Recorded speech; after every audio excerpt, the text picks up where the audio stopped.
Bonjour, je m'appelle Annabelle Kineponka et je suis conservatrice associée de l'art européen et américain au Musée des Beaux-Arts du Canada.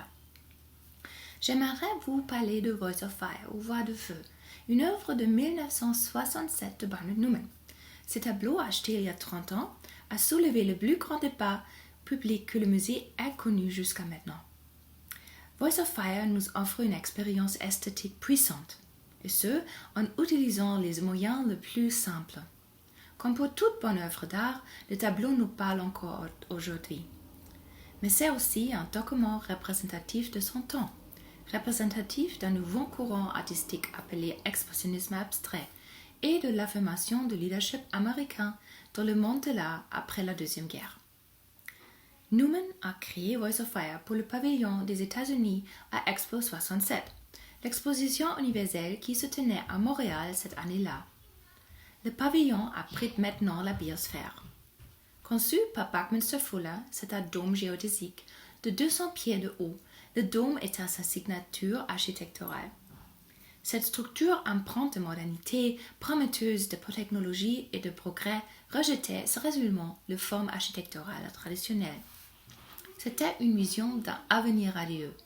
Le revêtement extérieur du pavillon était transparent et dans cet espace lumineux, Voice of Fire était accroché du dôme, comme plusieurs autres tableaux et sculptures. Il côtoyait une capsule spatiale et un module lunaire, fière démonstration du programme spatial américain et des progrès technologiques. Le comité avait donné des lignes directrices claires pour le commande pour le pavillon. 1. Les œuvres devaient être de grandes dimensions. 2.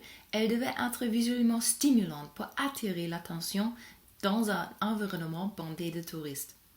Si vous faites une recherche pour le pavillon des États-Unis d'Expo 67 sur YouTube, vous pourrez voir des vidéos du dôme fourmillant de visiteurs qui montent et descendent les escaliers mobiles. Le tableau est vraiment massif, 17 pieds et 10 pouces de haut, 8 pieds de large. Il a été peint horizontalement dans le studio de Newman à New York, le plafond mesurant seulement 12 pieds. La solution de Newman était de mettre l'accent sur la simplicité. Le tableau était sombre, voire même sombre, à comparer aux autres œuvres exposées. Newman a fait appel à la technique la plus simple pour créer un charge émotionnel. La dimension et une économie de moyens sont mis à contribution pour créer un maximum d'impact visuel. Si on se tient en face de l'œuvre très près de celle-ci, elle domine tout notre champ de vision. Elle se présente comme un profond champ bleu, au milieu duquel surgit une bande rouge, ce bord légèrement irrégulière, pas parfaitement net, semble danser subtilement. Newman a créé ces cipes aux bandes sur la surface plate du canevas avec du ruban adhésif de masquage. Les bandes dégagent une énergie et la concentration sur deux couleurs saturées est en lien avec la notion même de l'expressionnisme abstrait. Ces adeptes croyaient qu'on pouvait créer une signification profonde en utilisant les moyens les plus simples.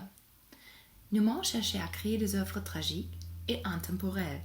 On s'intéresse depuis toujours à comment la peinture peut transmettre une émotion pure. Avec le recul, on peut voir le lien de l'expressionnisme abstrait avec le romanticisme du XIXe siècle. L'artiste héroïque ayant pour mission de transmettre des vérités profondes. Pour Newman, c'est le sublime. Ce sentiment très fort d'émerveillement face à notre relation d'humain avec quelque chose de plus grand que nous, quelque chose qui nous amène vers l'infini. Quand l'acquisition de cette œuvre a été annoncée en mars 1990, elle a suscité un tollé de critiques. C'était le tableau le plus cher que le Musée des Beaux-Arts du Canada ait jamais acheté et elle occupait une place de choix dans une des galeries principales de l'édifice.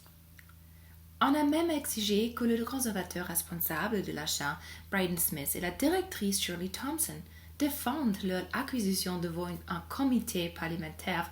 Aujourd'hui, on ne peut que remercier nos collègues de leur ténacité puisque ce tableau est maintenant un véritable joyau de notre collection.